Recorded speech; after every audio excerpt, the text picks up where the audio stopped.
BC. BC అంటేనే ఒక భరోసా, BC అంటే ఒక బాధ్యత, బీసీ అంటే ఒక భవిష్యత్తు, బీసీ అంటే ఒక భరోసా, బీసీ అంటే ఒక బాధ్యత, బీసీ అంటే ఒక భవిష్యత్తు. బీసీలు బలహీన వర్గాలు కాదు, బలమైన వర్గాలను చేసి చూపించిన ఘనత విశ్వవిఖ్యాత నట సార్వభౌమ స్వర్గశ్రీ నందమూరి తారక రామారావు గారిది. ఆనాడు ఎంతో మంది బీసీ కుర్రోళ్ళకి అవకాశం ఇచ్చి చిన్న వయసులో మంత్రి వర్గానికి తీసుకొచ్చిన ఘనత అన్న ఎన్టీఆర్ది. అంతేకాదు అన్న ఎన్టీఆర్ తర్వాత చంద్రబాబు నాయుడు గారు కూడా పెద్ద ఎత్తున ఆనాడు బీసీ సోదరుల్ని ప్రోత్సహించారు. అందుకే ఎప్పుడు లేని విధంగా ఇప్పుడు బీసీ సోదరులను ఉపకులాల వారిగా సాధికార సమితిలు ఏర్పాటు చేశాం. దానికి ఒక కన్వీనర్ ఏర్పాటు చేశాం. ఉపకులాల వారిగా బీసీ సోదరులు ఎదుర్కొంటున్న సమస్యలు నేరుగా తెలుసుకునే లక్ష్యంతో ఈ రోజు ఆ సంస్థలు ఏర్పాటు చేశాం.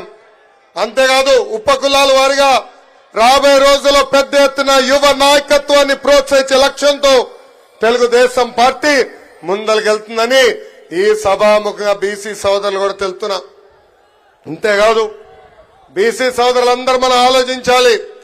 స్థానిక సంస్థల్లో 34% రిజర్వేషన్ మనకు ఉందంటే దానికి కారణం ఆ పసుపు జెండా తెలుగుదేశం పార్టీ. బీసీల కోసం సప్లాన్ ద్వారా 36,000 కోట్ల రూపాయలు ఖర్చు పెట్టిన party Telugu Desam party. BC corporation కి 3,000 కోట్ల రూపాయల నిధులు కేటాయించి 4,20,000 మంది మన బీసీ సోదరుల నుంచి పేదరికం నుంచి బయటికి తీసుకొచ్చిన పార్టీ తెలుగుదేశం పార్టీ. ఆదరణ పథకానికి 1,000 కోట్ల రూపాయలు కేటాయించి పన్నిమోట్లు కూడా అందజేసిన పార్టీ మన పార్టీ తెలుగుదేశం పార్టీ.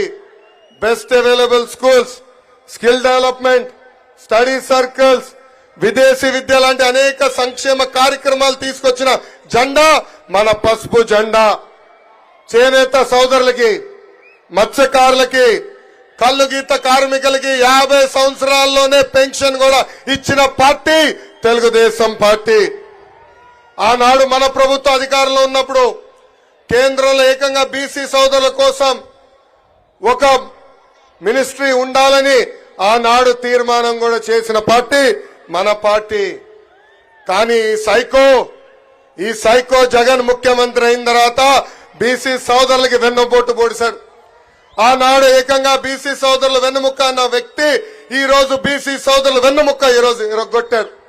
స్థానిక సంస్థలో 10% రిజర్వేషన్ తగ్గించి 16,000 మంది బీసీలకి ఏకంగా పదవులు దూరం చేశాడు.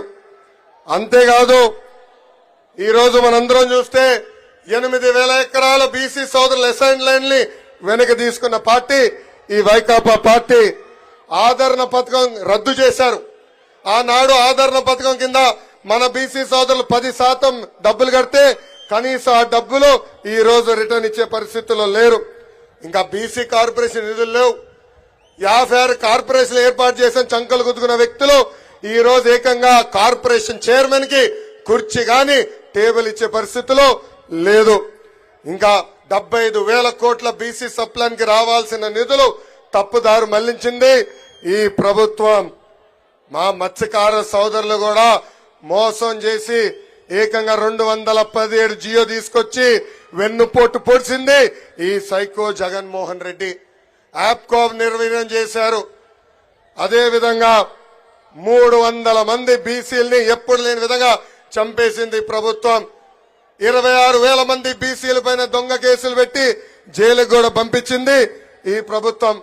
అంతెందుకు వేదికమైన పెద్దలు యనమల రామకృష్ణ గారు పెళ్లికెళ్తే ఎస్సీ ఎస్టీ కేసు పెట్టారు. అయ్యన పాత్రుడు గారి పైన ఏకంగా రేపు కేసు పెట్టారు. కొల్లు రవీంద్ర గారి పైన, అదేవిధంగా అచ్చెన్నాయుడు గారి పైన కూడా అనేక కేసులు పెట్టారు.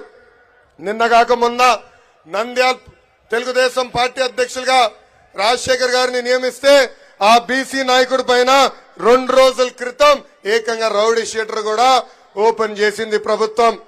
ఈ ప్రభుత్వం ఒకటి చెప్తున్నా, మీరు పెట్టే ఎఫ్ఐఆర్లు మడిచి ఎక్కడ పెడతారో పెట్టుకోండి. 2 నెలల్లో మా ప్రభుత్వం వస్తుంది. రెడ్ బుక్ లో ఉన్న ప్రతి పేరుకి వసూలు చేసి తీసుకొచ్చే బాధ్యత నేను తీసుకుంటా.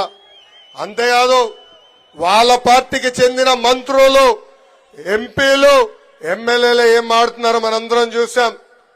ఈ రోజు ఏకంగా వాళ్ళ పార్టీకి చెందిన ఎమ్మెల్సీ బీసీసీఎల్ అధ్యక్షుడు జంగా కృష్ణమూర్తి గారు వైకాపా పార్టీలో బీసీలకి న్యాయం జరగట్లేదని చెప్పే పరిస్థితికి వచ్చారు. పద్మశాలి సామాజిక వర్గానికి చెందిన కర్నూలు ఎంపీ సంజీవ్ కుమార్ గారు ఏకంగా వైకాపా పార్టీలో బీసీల గొంతు నొక్కేస్తున్నారని చెప్పే పరిస్థితి. ఇంకా పార్థసారథి గారు కూడా సీనియర్ నాయకుడు, మంత్రిగా చేసిన వ్యక్తి, అనేక సార్లు ఎమ్మెల్యేగా పనిచేసిన వ్యక్తి, కనీసం ఆయనకి అపాయింట్మెంట్ ఇచ్చే పరిస్థితిలో ఈ ప్రభుత్వం లేదంటే బీసీలంటే ఎంత చిన్న చూపో మనందరం ఒక్కసారి ఆలోచించాల. అదే తెలుగుదేశం పార్టీలో బీసీ సోదరులు ప్రోత్సహించాం. ఆనాడు ఆర్థిక